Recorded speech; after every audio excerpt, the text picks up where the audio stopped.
안녕하세요. 잇 바이블입니다.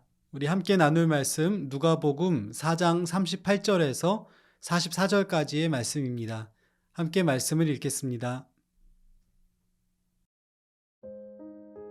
예수께서 회당을 떠나서 시몬의 집으로 들어가셨다. 그런데 시몬의 장모가 심한 열병으로 앓고 있어서 사람들이 그 여자를 두고 예수께 청하였다. 예수께서 그 여자에게 다가서서 굽어보시고 열병을 꾸짖으셨다. 그러자 열병이 물러가고 그 여자는 곧 일어나서 그들에게 시중을 들었다. 해가 질 때에 사람들이 온갖 병으로 앓는 사람들을 다 예수께로 데려왔다. 예수께서는 한 사람 한 사람에게 손을 얹어서 고쳐주셨다. 또 귀신들도 많은 사람에게서 떠나가며 소리를 질렀다. 당신은 하나님의 아들입니다. 그러나 예수께서는 꾸짖으시며 귀신들이 말하는 것을 허락하지 않으셨다. 그들이 그가 그리스도임을 알았기 때문이다. 날이 새니 예수께서 나가셔서 외딴 곳으로 가셨다. 무리가 예수를 찾아다니다가 그에게 와서 자기들에게서 떠나가지 못하시게 자기네 곁에 모셔두려고 하였다. 그러나 예수께서 그들에게 말씀하셨다. 나는 다른 동네에서도 하나님 나라의 복음을 전해야 한다. 나는 이 일을 위하여 보내심을 받았기 때문이다. 그리고 예수께서는 유대의 여러 회당에서 복음을 선포하셨다. 가버나움의 한 회당에서 귀신을 쫓으신 주님은 복음 전도 사역을 본격적으로 확장하십니다. 주님의 사역은 갈릴리 호수 인근의 나사렛에서 가버나움으로, 가버나움에서 또 다른 동네로 퍼져나가고 있습니다. 심한 열병을 앓고 있던 시몬의 장모를 고치시고 온갖 병으로 고생하는 사람들과 귀신 들려 신음하는 사람들을 치유하십니다. 나아가 하나님 나라의 복음을 말씀으로 선포하십니다. 주님의 전도 사역은 상대방에게는 무관심한 채 일방적으로 강요하는 전도가 아니었습니다. 한 동네 한 사람의 필요와 어려움을 세심하게 살피고 그들의 몸과 마음, 영혼을 돌보며 복음을 증거하셨습니다. 회당에서 귀신을 쫓아내는 권세를 사용하신 주님이 그 사람들을 뒤로하고 베드로의 집으로 가셨습니다. 중병으로 고생하는 그의 장모를 보기 위해서였습니다. 심한 열병에 걸린 그를 가까이 다가서서 굽어보십니다. 그의 병을 진단하여 열병을 꾸짖으십니다.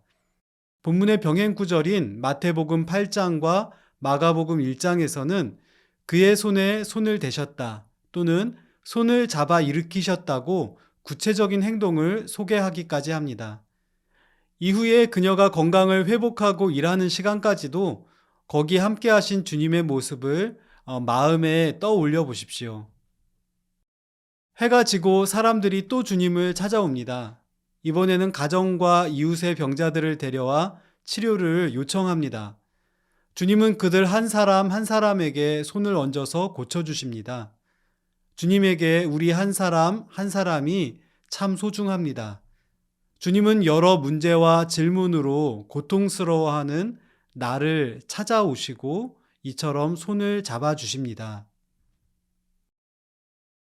사람들은 몸의 건강과 영혼의 자유를 얻었습니다. 이런 모습을 지켜본 사람들은 흥분하며 더 많은 것들을 기대하고 있습니다. 심지어는 쫓겨나가는 악한 영들조차도 주님을 하나님의 아들이라고 말합니다. 예수님이 인기를 끌자 그분을 독점하기 위해 좀 더 밀착해 오는 사람들도 생겨납니다. 만약 우리가 주님이라면 어떻게 반응했을까요?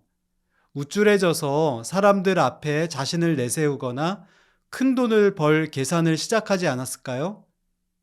그러나 주님은 그렇게 하지 않으십니다.